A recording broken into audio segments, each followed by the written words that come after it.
നമസ്കാരം, എല്ലാവർക്കും പ്രവാസി മലയാളിയിലേക്ക് സ്വാഗതം. കൈവിട്ട നീക്കങ്ങളാണ് കുവൈറ്റ് ഭരണകൂടത്തിന്റെ ഭാഗത്തു നിന്നും ഉണ്ടാകുന്നത്. ഡ്രൈവിംഗ് ലൈസൻസുമായി ബന്ധപ്പെട്ട കർശന നടപടികളാണ് ട്രാഫിക് അധികൃതർ സ്വീകരിച്ചു വരുന്നത്. നിയമാനുസൃതമല്ലാത്ത ഡ്രൈവിംഗ് ലൈസൻസ് നേടിയ പ്രവാസികളെ കണ്ടെത്തി കടുത്ത നിയമ നടപടികൾ സ്വീകരിക്കുന്നതിന് പുറമെ കുവൈത്തിൽ 2023 ജനുവരി 1 മുതൽ മാർച്ച് 31 വരെയുള്ള കാലയളവിൽ 860 ഡ്രൈവിംഗ് ലൈസൻസുകൾ പിൻവലിച്ചതായി ജനറൽ ട്രാഫിക് ഡിപ്പാർട്ട്മെന്റ് അറിയിച്ചിരിക്കുകയാണ്. ഗതാഗത നിയമലംഘനങ്ങളുടെ തോത് കുറയ്ക്കുന്നതിന്റെ ഭാഗമായി നേരത്തെ നടപ്പിലാക്കിയ പോയിന്റ് സമ്പ്രദായ പ്രകാരമാണ് ലൈസൻസുകൾ റദ്ദാക്കിയത്. രാജ്യത്ത് ഗതാഗത നിയമലംഘനങ്ങൾ വർദ്ധിച്ചു വരുന്ന സാഹചര്യത്തിലാണ് നടപടികൾ.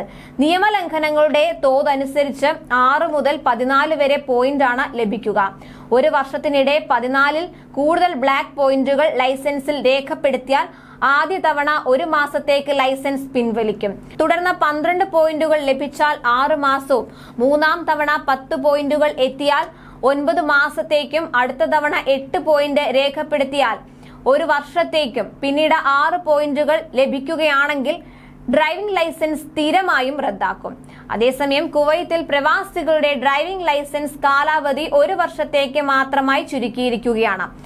ജനറൽ ട്രാഫിക് ഡിപ്പാർട്ട്മെന്റ് ആണ് ഇക്കാര്യം അറിയിച്ചത്. 3 വർഷത്തേക്ക് ഡ്രൈവിംഗ് ലൈസൻസ് പുതുക്കുകയും പിന്നീട് തൊഴിൽ മാറ്റുകയും ചെയ്തതായി കണ്ടെത്തിയതിനെ തുടർന്നാണ് കുവൈത്തിന്റെ ഈ പുതിയ തീരുമാനം. ആഭ്യന്തര മന്ത്രാലയത്തിന്റെ കണക്കുകൾ പ്രകാരം രാജ്യത്ത് ഏകദേശം 8 ലക്ഷത്തോളം ഡ്രൈവിംഗ് ലൈസൻസുകളാണ് പ്രവാസികൾക്ക് നൽകിയിരുന്നത്. എന്നാൽ ഡ്രൈവിംഗ് ലൈസൻസ് ലഭിക്കുന്നതിന് അർഹരായ പദവിയിൽ ജോലി തുടരുന്ന പ്രവാസികൾക്ക് ഓൺലൈൻ വഴി ലൈസൻസ് പുതുക്കാൻ സാധിക്കുമെന്ന് ട്രാഫിക് അധികൃതർ വ്യക്തമാക്കിയിട്ടുണ്ട്. നേരത്തെ ഡ്രൈവിംഗ് ലൈസൻസുകൾ കാലാവധി തീരുന്ന മുറയ്ക്ക് 3 വർഷത്തേക്കായിരുന്നു പുതുക്കി നൽകിയിരുന്നത്. പുതിയ തീരുമാനം നടപ്പിലാകുന്നതോടെ പുതിയ ലൈസൻസുകൾ നൽകുന്നതിനും നിലവിലുള്ളവ പുതുക്കുന്നതിനുമുള്ള കാലാവധി 1 വർഷമാകും.